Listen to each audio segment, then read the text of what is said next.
Hello, everyone. I'm Jim Garrison.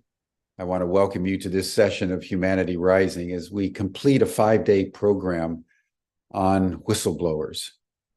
We will be continuing this discussion into the future because this issue of how citizens, whether in government or in major corporations or in prevailing large institutions, grapple with the reality that the media is now actively and pervasively controlled by our governments, and a single narrative is being spun out in the news. Dissent is being squashed almost everywhere. What does a citizen do when they uncover the truth that's in variance and contradiction with what is being told to the public? And there's been a rich history around the world and in the United States, really starting in the modern era with Daniel Ellsberg back during the Vietnam War, of real closet patriots who stand up for what truth means, even though the prevailing institutions bring down the full weight of coercion and prosecution in many cases. So this is a very, very important issue at a time of an absence, essentially, of meaningful free speech in the news. I'd like to start today, though, with what's been going on in Gaza, because that is a situation where both the Israelis and the U.S. government are doing everything they can to block communications, the internet, cell phones, any videos, any reports coming from the carnage that's now being unfolding before the world community as Israel pounds Gaza day by day. And I want to just single out the statement that was made by the head of UNICEF yesterday. By the count of the Gaza National Authority, there's been, as of yesterday, 3,450 children that have been officially designated as dead, although most of them are still under the rubble as the Israelis continue to carpet bomb much of Gaza, having cut off food, water, electricity, allowing only a trickle of humanitarian relief to come through in a succession of acts that have really caused revulsion in the global community. And the UNICEF said that even if you just take the official count, not the projected number, which is 2 to 3 times that amount, just the official count of 3,450 children killed by the Israelis in the last 3 weeks, that's the equivalent of all the children that have died or been killed in all the conflicts around the world since the beginning of 2019. If one calculates the actual number, which is at least 2 to 3, if not 4 or 5 times that amount, given the fact that nearly 50% of the entire population of Gaza is under 20 years old. 40% are under 16. You have more children killed than has happened around the world in decades, all in 3 weeks. What we're witnessing, everyone, is a level of criminality against humanity that is unprecedented for a very long time. You'd have to go back very far in history to find an equivalent massacre taking place in broad daylight. And as the rest of the world maneuvers at the UN, calls for ceasefire, more humanitarian aid, meaningful negotiations for a two-state solution, it is essentially only the United States and Israel and Britain that are refusing to engage in a ceasefire or meaningful negotiations or allow more humanitarian aid. Even though President Biden did say yesterday that it might be worth considering that there should be a pause, but no one quite knows what that means. So we're in a situation where the pressure on Israel in the United States is growing from the rest of the world.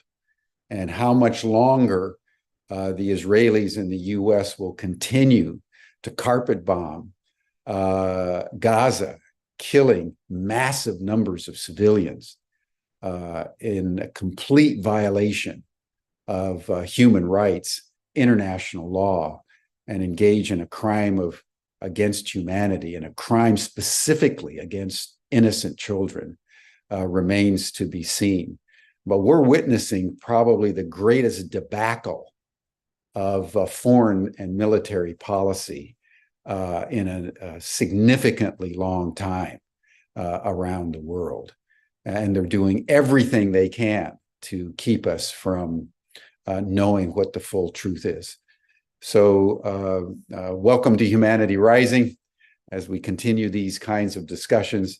And I want to welcome now Jody Evans, the co-founder of Code Pink, who's co-moderating our sessions and the program this week. Jody, thank you, and I turn the program over to you. Thank you, Jim, and thank you for starting us out with some truth. Truth is treason in an empire of lies. So all of you, just welcome back as we finish this week that's been pulling back the curtain even further to expose the lies of the empire and how our hearts and minds are weaponized for war, violence, and oppression. Our special guest today is Stephen Donziger, who's an attorney who spent decades taking on Chevron around its destruction of a pristine ecosystem and representing 30,000 farmers and indigenous peoples in Ecuador. And I'm going to leave him to tell his story because he does a much better job than I can. But, we're talking about lies and distortions of which he'll share, but what's important also about this story is the utter silencing of his story in mainstream media. Being put in jail for a misdemeanor, a lawyer, someone who had such a huge success for the people that is just utterly ignored. And so we're talking this week about how the media distortion and lies use you, but we also need to remember that there's a lot of truths we're not told, that aren't allowed to get into the very controlled mainstream media operation. And so that's another piece of what you have to look for, is what aren't you being told? And, you needed to be in the dark corners, you had to find this story or know the story. It's all very outrageous, as the stories of this week have been. They tell us lies to control us, and they hide the truth to control us. And especially the truth tellers that are fighting for justice and for life to continue on the planet.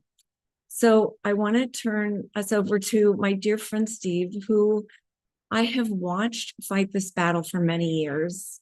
He is tireless, tenacious, brilliant, and deeply committed to the oppressed of the world, including his amazing support of Indigenous people's struggles and his voracious uplifting of stories from Gaza these past 3+ weeks. Justice is what love looks like in action, and Steve is it. Welcome to Humanity Rising. Thank you so much, Jody. I have so much respect for you and all you've done over the course of your life and continue to do. And thank you for that great introduction. I'm honored to be here. I know we have limited time. I'm gonna just try to briefly tell what is a pretty long story, and maybe we can open it up for questions and stuff. I'll start by saying I think my story is an example of really what Jody just put her finger on, which is when one does organizing that is particularly effective at challenging the power structure, it's very hard to predict what the power structure will do in response. You do know there will be a reaction, though, and what happened to me after working many years as a lawyer on behalf of indigenous peoples and farmer communities in the Amazon region of Ecuador is an example.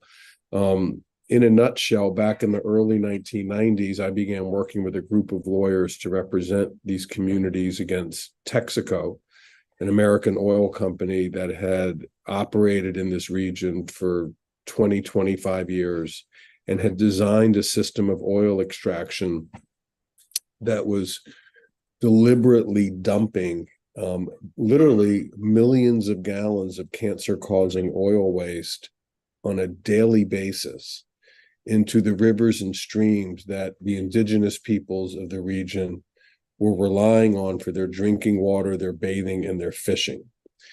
And over time, this had predictable results, illnesses, cancers, and deaths as a result of exposures to this poison drinking water skyrocketed. Thousands of people have died, and the indigenous groups in this area who had lived there for millennia in great prosperity have seen their cultures decimated, and they face just enormous challenges just to stave off extinction. This is an example of the structural violence that exists in our world. The videos we're seeing out of Gaza now is an example of violence. Violence can take many forms, and I think some of the forms violence takes are hard to spot with the naked eye unless you're trained to sort of understand how it works. Poverty, for example, structural poverty that we have in the United States and so many parts of the world is a form of violence that kills people. An oil company polluting an ecosystem that thousands of people rely on for their sustenance, for their life, for their survival, not just people, by the way, but species and trees and animals and all sorts of life forms that live in this extremely biodiverse area. This is another form of violence. And we organize these communities. When I say we, I mean lawyers from the United States and lawyers from Ecuador. And we filed a lawsuit. And over time, despite efforts by Texaco and then Chevron, second American oil company, which bought Texaco in 2001, despite their efforts to essentially sabotage the trial and prevent any accountability, we won the case in 2011. It was affirmed on appeal in Ecuador by their Supreme Court in 2013. And Chevron has since refused to pay the first dollar of a historic $10 billion judgment won by indigenous peoples and farmer communities in Ecuador. I say historic because there's never been this level of achievement legally in a court of law by indigenous communities anywhere in the world against a polluter. And as many of you probably know, indigenous peoples live on land that essentially contains about 80% of the world's extractive resources. These are the frontline defenders of the planet. They defend the planet for all of life. They're on the front. People like me, who I care deeply about climate issues and about environmental justice, are helping them on the front lines, me as a lawyer and others as campaigners, and doing whatever else they do to help bring about climate justice in this world. So the achievement of the case was, I think, too much for the system to handle.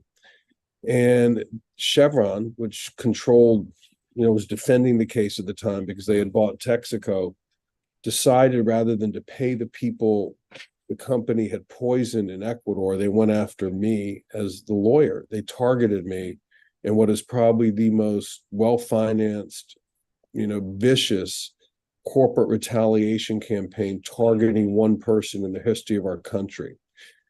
As an example, this is some of the things I faced. Number one is they sued me personally in New York, even though they had agreed to have the case held in Ecuador and had accepted jurisdiction there. They sued me for $60 billion, 60 billion, not million, $1 billion. I got sued for the most amount of money of any individual in the history of the United States of America. That's me. They then, on the eve of this civil trial where they sued me on this theory that we had committed fraud to obtain the judgment in Ecuador, which, by the way, has been rejected by 6 different appellate courts in Ecuador and Canada and 28 appellate judges. But there was a trial judge in the United States who had investments in Chevron, very pro-corporate, and he denied me a jury. And on the basis of the fact that on the eve of trial, Chevron was so scared they would lose, they dropped all the $60 billion in damages claims against me, and they did the trial anyway without a jury. And the judge wouldn't let me defend myself, was very biased. It was essentially a show trial. And he found me liable for committing fraud in Ecuador. And then he imposed millions of dollars of court costs on me. In other words, after denying me a jury on the theory that they were no longer suing me for money because they had dropped the claim, he still, even though I never got a jury, imposed all these costs on me afterwards, essentially had the same result and wiped me out financially, such that today, the way I support myself, the way I pay my legal fees, the way I campaign is I have a legal defense fund that I raise money, and that helps me do my work. But I don't even have a bank account in my name right now because of Chevron supposedly has judgments against me for millions and millions of dollars. The other thing they did is essentially a smear campaign. Chevron has paid, investigations firms, public relations firms. They created a website about me, both in English and Spanish, to target me and try to bring down my reputation. Despite these attacks, we kept going, and we won a unanimous Supreme Court decision in Canadian courts, allowing the communities in Ecuador to continue to enforce their judgment to try to collect Chevron's assets in Canada, to force them to comply with the judgment in Ecuador that I and the other lawyers had won on behalf of the communities. When that happened, Chevron concocted this scheme, this maneuver, to get the U.S. judge to charge me with contempt of court, criminal contempt of court. And this is very unusual. The basis of the charge was that I had been ordered to give Chevron my computer and confidential case file as a lawyer in the middle of a litigation. I mean, I don't know how many of you folks are lawyers, but this is just unheard of. There's never been an order that a lawyer turn over his confidential case file and computer to adversary counsel in the middle of a litigation. So I appealed that order, which I believe and still believe is patently illegal. And right after I appealed it, the judge charging with criminal contempt of court for appealing an order, for appealing this order that was before a higher court. And he forced me to face these criminal charges. And when I went to court, I realized that I was not being prosecuted by the US government. In a normal criminal case, actually in every criminal case, the prosecutor is a government professional, a prosecutor in the prosecutor's office. I should say almost every case, 99.9% of cases. In my case, the prosecutor refused to prosecute me based on the judge's charges, and he appointed a Chevron law firm to prosecute me. Think about that. I came to court and was facing a Chevron private lawyer acting in the name of the US government. to try to put me in jail. I am the target. Okay, I earlier said I was sued for more money than anyone in U.S. history. The other unusual feature of this journey is that I was and am still the only person in U.S. history ever to be prosecuted by a private corporation. The case was a misdemeanor with a maximum sentence of 6 months in prison. It's the lowest level federal offense. In the history of this country, there has never been a lawyer locked up for contempt of court on a misdemeanor. It's never happened. I walk into court and pre-trial, they locked me up, put an ankle bracelet on me. I had to go home and never to leave. And because of COVID and other reasons, the trial kept getting delayed. And I ended up spending 2 years and 2 months in house arrest in my 2-bedroom apartment in Manhattan, where, by the way, I am right now, before I could even get to court. In a case with a maximum sentence of 6 months in prison. In other words, I was detained more than 4 times the maximum sentence before I even had a trial. And the judge who was overseeing the case, who was appointed by the judge who charged me, who was sort of working in sync with the private Chevron prosecutor, were just sort of laughing at every request I or my lawyers made to let me be free pending trial. I hadn't been convicted. And then when the trial finally happened, I had no chance. I was again denied a jury, I think illegally. The judge refused to let me testify as to my defenses, as to my state of mind. And ultimately, she convicted me. And on top of the 2 years and 2 months, she sentenced me to the maximum term of 6 months in prison. With the net result that I ended up spending 993 days detained on a misdemeanor criminal contempt of court charge that had a maximum sentence of 180 days. And all of this just ended, not completely, but like I got my freedom back on April 25th of 2022. So this was like a year and a half ago. I got the ankle bracelet off. But they still won't let me travel out of the country. They're keeping my passport, this judge who charged me. They also have taken away my law license based on this non-jury finding by the judge I committed fraud in Ecuador that's been rejected by 28 appellate judges in Ecuador and Canada. And they essentially have tried to take away all my money, all my assets, and silence me forever, destroy me. Now, here's the good news. That's probably a little demoralizing, but here's the good news, okay? The good news is it didn't work. Because here I am speaking, and I'm writing a book, and I'm giving speeches all over the place. I was with Jody a few weeks ago in LA, and I even got an award. I'm not that into awards, but I'm happy to get any award because it brings visibility to the plight of the indigenous peoples of Ecuador for whom I'm still fighting. And I also, rather than lay down, I started a defense fund. And, you know, my expenses are enormous. Like, I ended up taking my appeal of the criminal misdemeanor contempt conviction by the Chevron lawyer to the U.S. Supreme Court. It costs a lot of money to get lawyers to do that. I mean, many lawyers actually work for me pro bono, but others can't afford to, and they're really good lawyers. So anyway, I've literally had over 20,000 people around the world who made a small donation to my defense fund. So I've been able to build up this support. 68 Nobel laureates have signed a letter to President Biden asking him to pardon me. And also 120 NGOs, civil society organizations, also signed a letter to President Biden asking him to pardon me.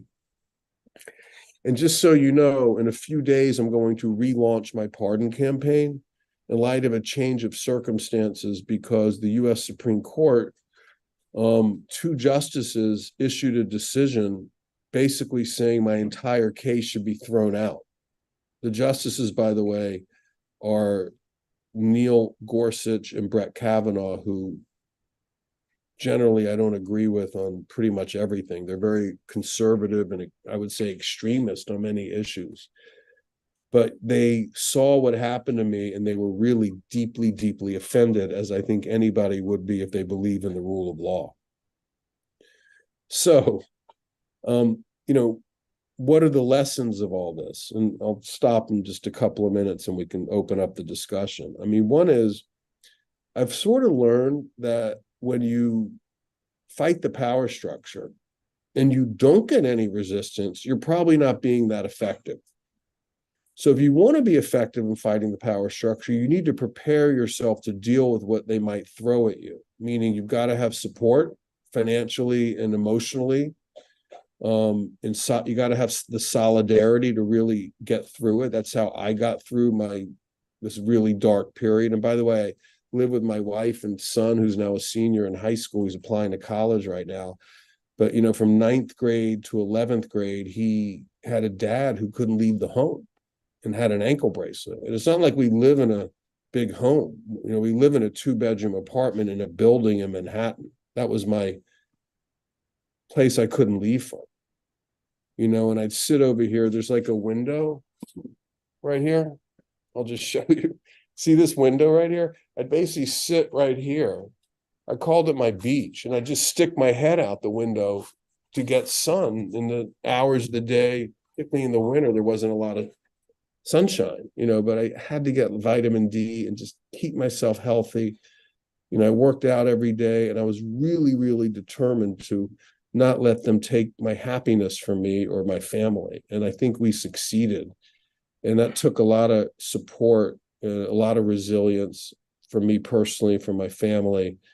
But we really, I know this sounds probably crazy. We really grew from the experience, and we're much stronger now and much more connected to issues of justice and to people who work on issues of justice. So I have never seen a situation where, when you do social justice work and you meet resistance, that there hasn't been some opportunity embedded in that resistance. Okay, I'm just telling you. The opportunity for me when I got locked up was to flip the frame and build the support off of it and build a global campaign off of it.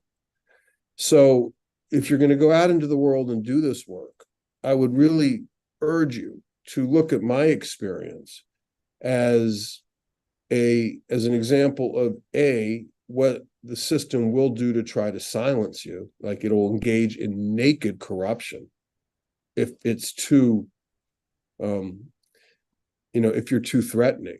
Like, I actually feel like that's what I'm watching in Gaza right now.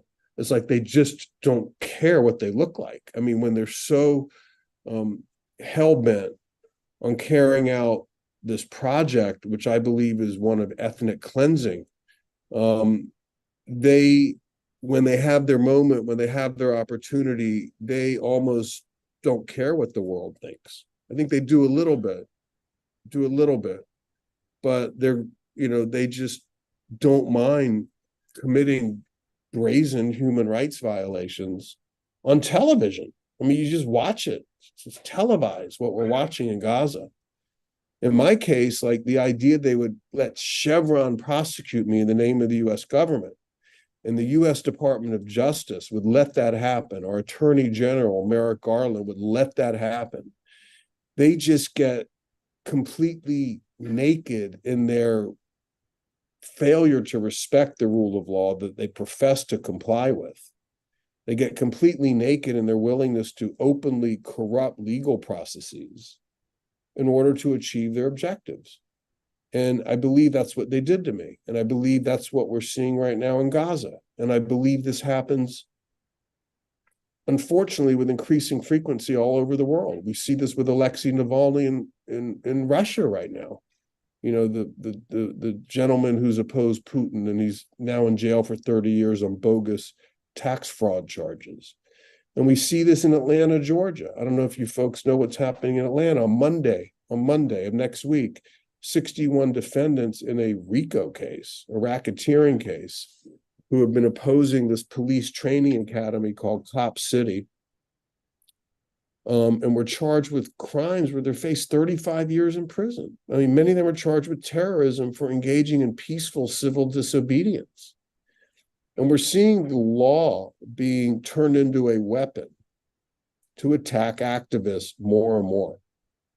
And it's like, really, I'm a lawyer. I mean, a little bit about me. I went, you know, for whatever this is worth, I don't think this matters that much, except I want to make this point. It's not like I'm just anybody. Like, I went to Harvard Law School in the same class as Barack Obama and Neil Gorsuch, who's a U.S. Supreme Court justice. You know, I know a lot of people. I come from relative privilege. I'm a white man in America, okay? And they wanted to, and you know, we all know the problems of people of color in the criminal justice system in America, the many, many problems of over-incarceration, racism, police brutality, okay? They did this to me through a private corporation. Okay? They don't care if you're threatening enough. They will try to destroy you. And I've had to use every skill I've developed, every wit I have in my head, every ounce of guile I could muster, every dollar I could get people to give me to get through this. And by the way, not everyone out there who gets hit with this shit has the ability to generate resources like I was able to do. You know, so I was able to get through it, but it's not over because I'm still fighting for my passport. I'm fighting for a pardon. And I want you to know my mentality, okay? I don't give a shit, really, how this turns out, as long as I know I'm going to keep fighting. That's how I can live with myself. And it's the best way I know how to help my clients in Ecuador and also all the other people around the world that I try to help raise visibility with in terms of their human rights violations, like I've been doing of late with the people of Gaza, okay? So, you know, I trust the universe, I trust the gods, and whatever contribution, whatever humble contribution I can make in my own way for whatever issue I'm working on, I try to do, even if I have to sit in my house all day, which I don't now. I can go outside and have lunch and walk around and travel domestically. But the battle is not over, because the reality is they could put me back in jail the same way they already did, because I still never gave them my computer.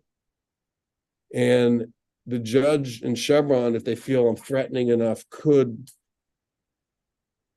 create another charge, contempt charge, and do the same damn thing, because no court stopped them. No court stopped this private corporate prosecution. So it's essentially legal. It's legal. I mean, I don't think a lot of judges would do it. I don't think hardly any would. Maybe just this one guy. Maybe it'll never happen again. But like, the way to deal with this is we got to organize.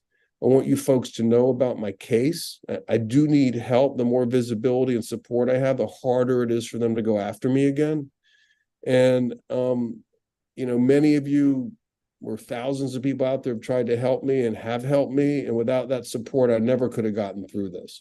So I'll close by saying that if you do want to help me, I have a website called freedonziger.com, FREEDONZIGER.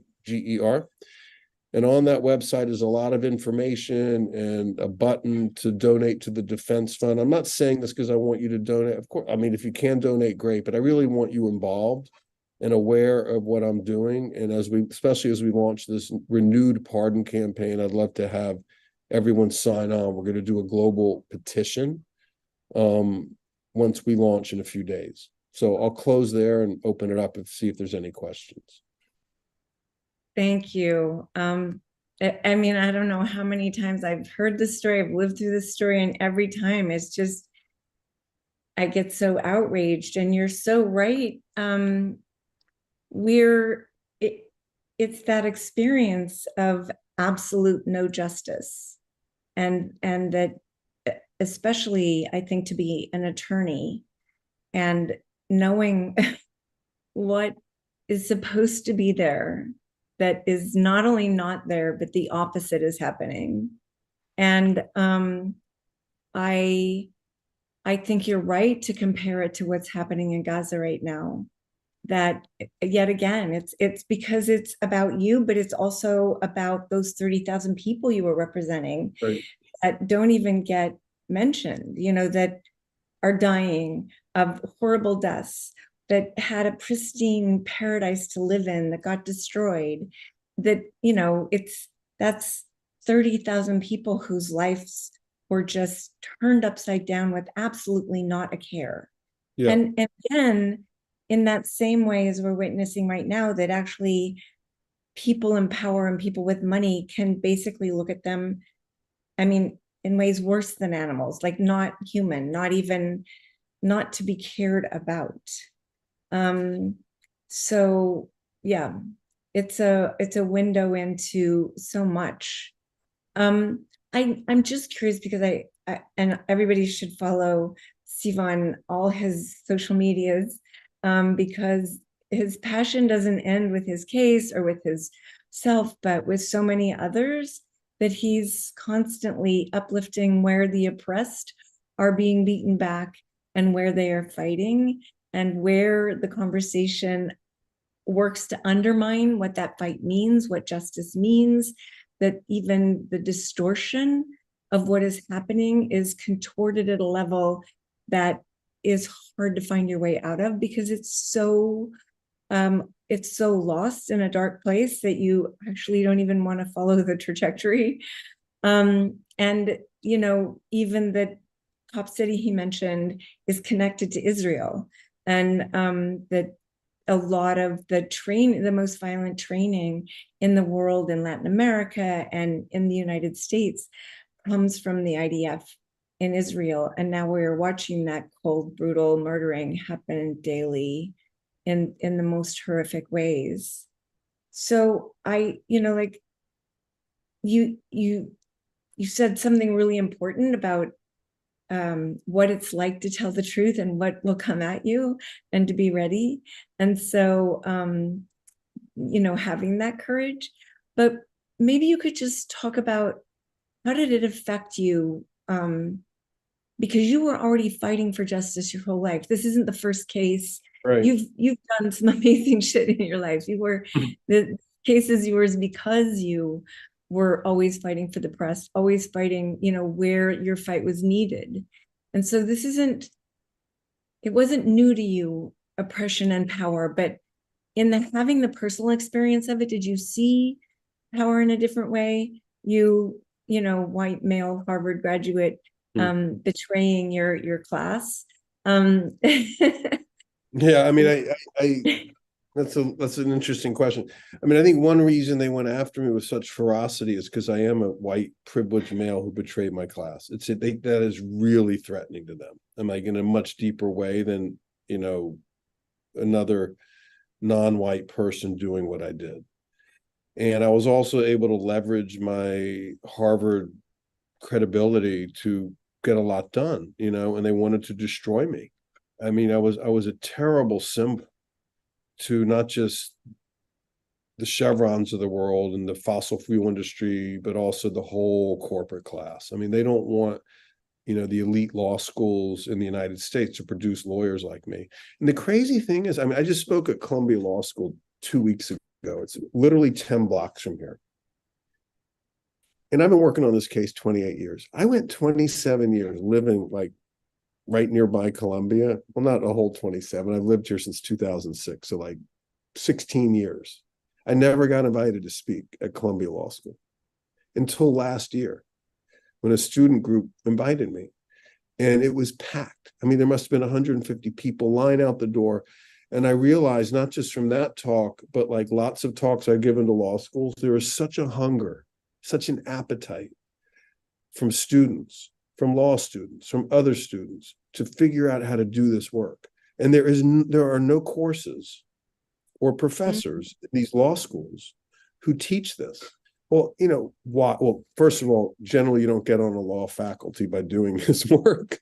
They try to keep you off.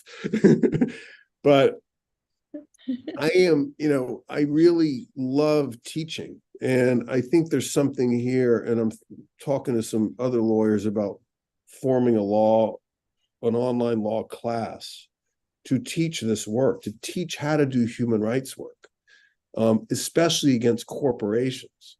You know, it's sort of more traditional to do a human rights job as a lawyer through like Human Rights Watch or Amnesty International or, you know, an NGO.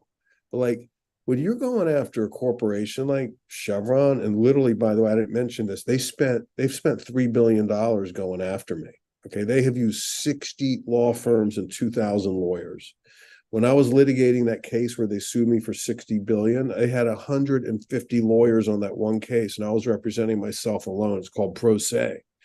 They thought I would just flip out, and I kept my cool the whole time. And, you know, look, I've had the good fortune of having a really good education, and I've had a lot of experience. I was not going to get off my game, and I was really determined. I knew what they were trying to do, and I was not going to let them destroy me. But there needs to be more education about how to do this work. There is tremendous excitement out there among the youth to do this work. And I will also say, for those of you thinking about being lawyers, I don't even know who is on this call. I don't know. Is it mostly young people or is it all types of people? Are there students on this call? And from all over the world, actually. So okay. yeah. Yeah. But what I was going to say is, in the legal realm, there are a lot of exciting things happening to advance the cause of human rights and climate justice right now, including in the United States. And I would argue, there's a lot of interesting cases. California just sued the whole fossil fuel industry, which is really cool. I mean, that is a potential game changer in the US fossil fuel industry in terms of, you know, the phase out of this whole planet destroying sector of our economy. And I would argue that these cases are really starting to move now. There's victories, there's progress, and it really is a result, I think, largely of us, of people, of the movement. And in my experience, and this is the big mistake law schools make, but maybe it's not a mistake, maybe it's by design. Like, law schools train lawyers to think that you can solve all these problems through the law. No, the law always and justice issues always lags behind what's happening on the street.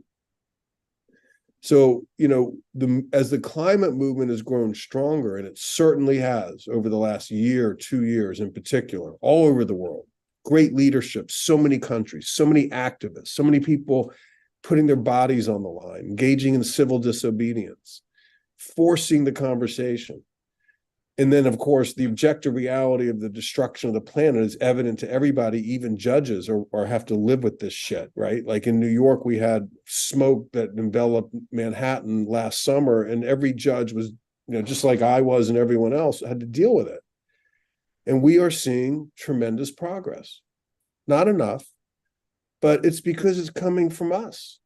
You know, I mean, you see the civil rights movement in the United States too. Like, how did apartheid in the US end?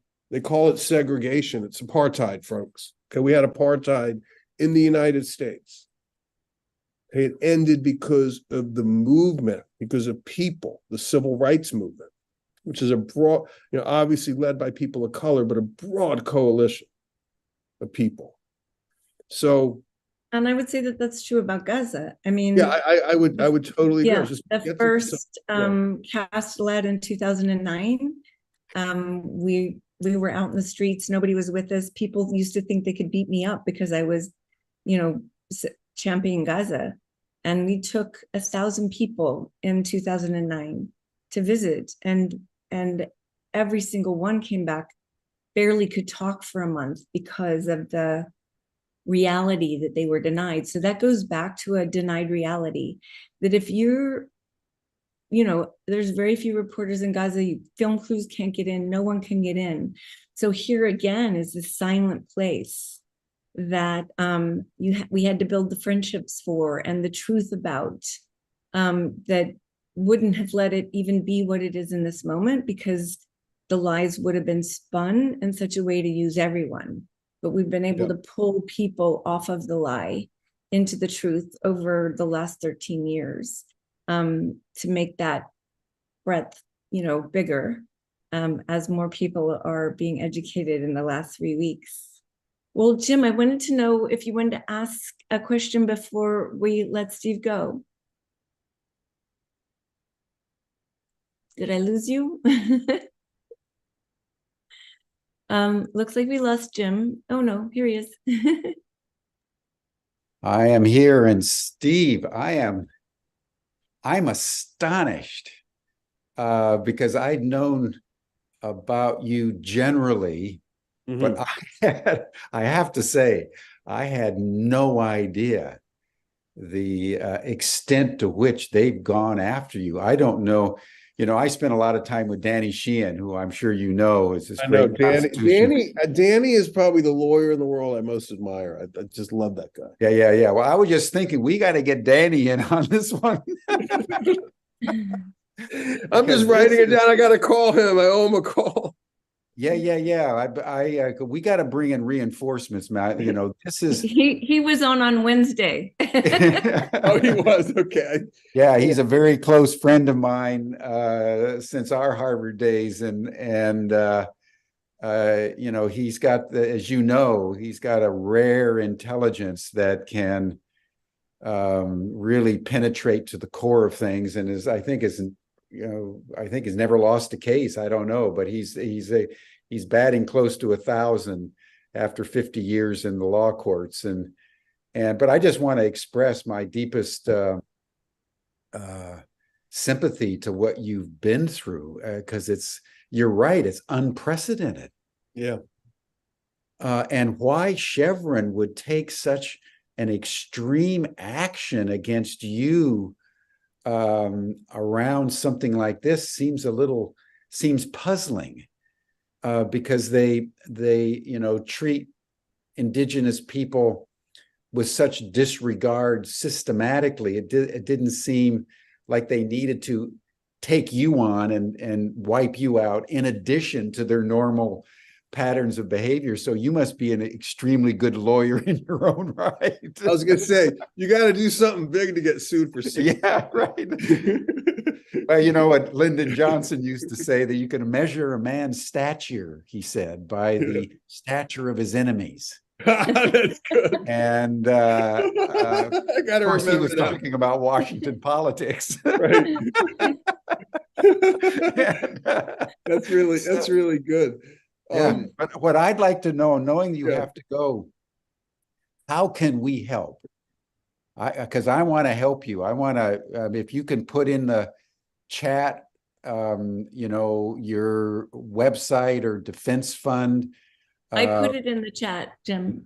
Oh, okay. I didn't see that. So in the chat, if you go to my website, we're in process of updating it in preparation for the launch of this pardon campaign, but just go there, get familiar with it. Give us your email. You'll get on the list. We have regular sort of letters. They're usually like fundraising letters, but they always contain information. And, you know, we're creating a campaign, and then we're sort of broadening it out to deal with other issues like this Gaza issue. And I just want to say before I go about Gaza, you know, I mentioned earlier, like I have some, you know, mild degree of optimism that the law can play a helpful role in terms of climate justice.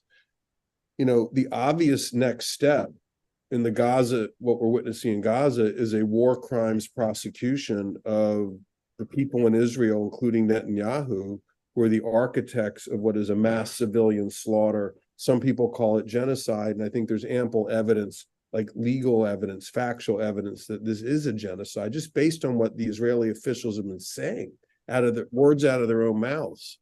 So, you know, the law to me is never, you know, the only way to solve a problem or address a problem, but it can be very helpful in combination with movement activity, campaigning, movement lawyering, citizen action, citizen journalism, all those kinds of things. And like one thing that I think is different, and I'm so happy to be engaging with you folks, because like I'm just curious what you think of this. You know, I'm an old dude. I'm 62. You guys are young. I keep saying I'm old. Someone's saying like, well, we're all young, we're all old. You're not old yet, man. Trust me. But I want to say this. We've all, at least Jody and you and I, have witnessed a lot of stuff going on in Gaza through the years. I mean, this is not the first military conflict, okay? But what really is different about this one than all the other times Israel invaded Gaza, since Israel had supposedly had left in 2005.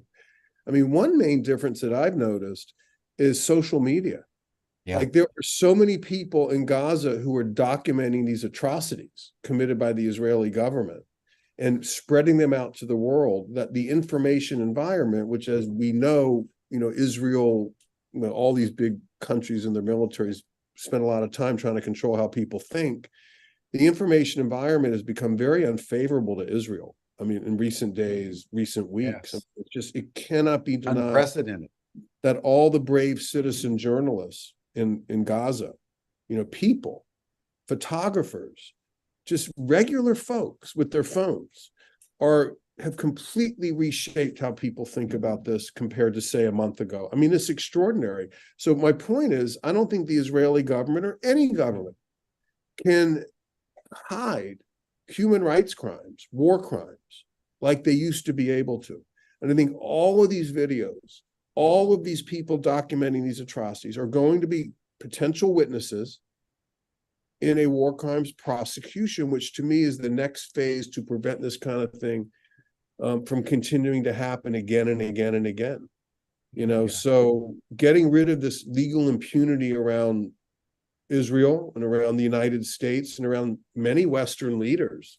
I mean, Putin's been charged with war crimes, right? Like, why is it that Western leaders who do this always seem to escape accountability under international law?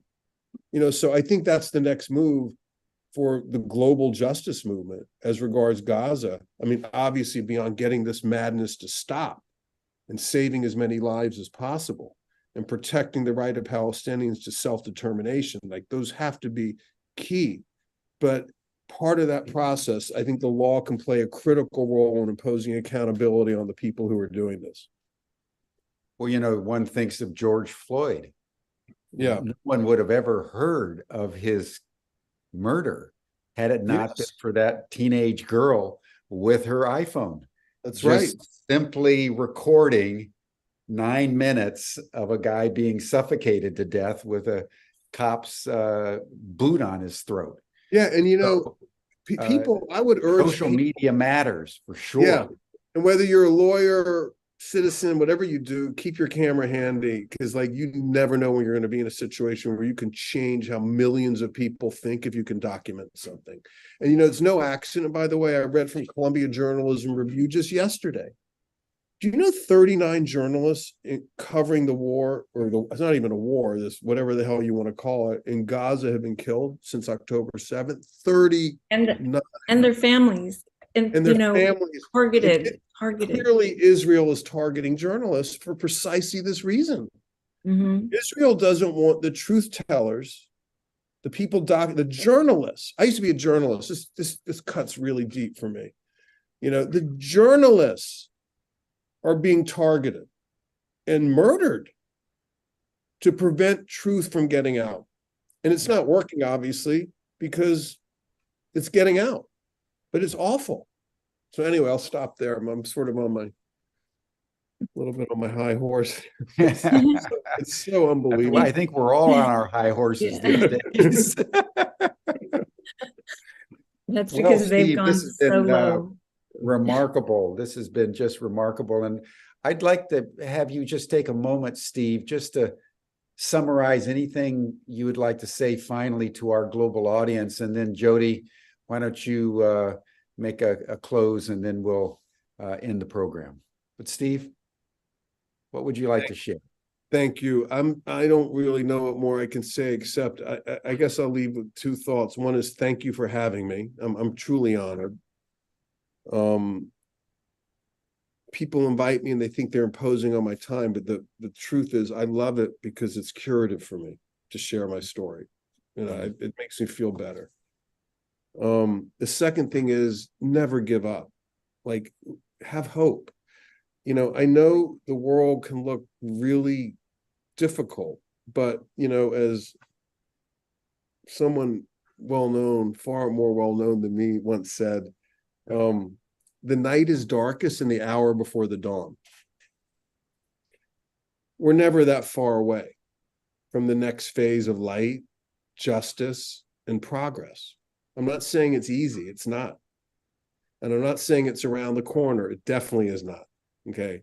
But we owe it to our ancestors, to all of life, ecosystems, indigenous peoples who are really the protectors of this precious earth. Okay. And to our children and our grandchildren and future generations to do all we can at all times, no matter how dire it might feel or seem. So that's something I would urge everyone to think about and really come to grips with, and do what you can in your little slice of the world, and your community and your job workplace and in your head, to sort of advance the cause of justice. Have hope. That's the message I'd like to leave with people. Well, after what you've been through, Steve, for you to be able to say that is an extraordinary testament to your character and fortitude of spirit. So I just want to acknowledge that on behalf of all of us here at Humanity Rising. Well, you're so kind to say that. And I want to thank you folks for doing what you're doing to advance the cause of justice in the world and to educate people. I really appreciate what you do. Well, we'll have you back on soon so that you can continue to use this platform as a portal for global communication. So well, thank you. Thank you so much. We'll be in touch. Thank you. Thank you. Thank you, Jody. Steve. Bye. So here we finish another week with Humanity Rising, where we try to peel back the onion of the oppression, destruction, and persecution of power, and figure out how we can be free from it, understand it, be able to share more with our friends and our loved ones to help them be liberated from it, and to continue to be in resistance. As Steve said, it's life depends on us. And if we let go, we're part of the problem. And if we hold on and we hold hands together and we move forward, and not being silenced, not letting them make us afraid, but instead celebrating life together and moving towards life, as obviously they've thrown a suicide mission that we're not going to join them on. I want to remind everybody that this weekend there are lots of opportunities to be engaged. There's marches in San Francisco and DC major marches, and there's marches in cities around the country. If you can't be at a march, you can go to the Code Pink website. There's a Zoom call you can be on to be marching in social media together with Danica, who you met yesterday. She'll spend the 2 hours with you and instruct you on how to also be marching, but using social media to disrupt. And it continues after this weekend. Raise your voice, use your voice, learn what needs to be learned, share it with those you love. We have to continue in this moment of darkness to be the light. And that's up to all of us. Thank you, Jim, for inviting me to Humanity Rising again, to share some of the work that we do at Code Pink. And we invite anyone to be engaged with us. We have something to do. We give you things to do all week, every week. And next week, we're really busy, including coming together after the marches with how we feel and what we need and things that we can do together as we're going to let the mothers lead for the next few weeks, locally and globally. So join us. And thank you for all you do for peace and for justice. Thank you, Jody. Thank you so much. And I rank you along with Steve Donziger as one of the great spirits of our time, because like Steve, you've been on the front line for years and years and years, and you carry such a vibrancy of spirit and such a positivity of feeling tone whenever you appear on Humanity Rising. It's really an astonishment and an inspiration, I think, for all of us. And I want to commend Code Pink, everyone. If you need any information about what's going on the front lines of social justice, go to the Code Pink website for information on the marches this weekend. I'll be marching with hopefully tens of thousands of others tomorrow here in Washington. And it's one of those moments, everyone, where you gotta take a stand. It's not enough to be a bystander and kind of wish people well. It's a time when we need to take stands and be counted for what the truth is at a time of extraordinary duress, and as we're seeing in Gaza, criminality. So thank you for joining us. That brings our session to a close. You're welcome to the after session chat. You'll see the link in the chat box. You received it in your Zoom invite and reminder for this session today. Let's all march together tomorrow, and we'll see you on Monday for another program on conscious leadership here on Humanity Rising. Thank you, Jody. Thank Good you. luck for all you're doing in China. Bye for now. Much love.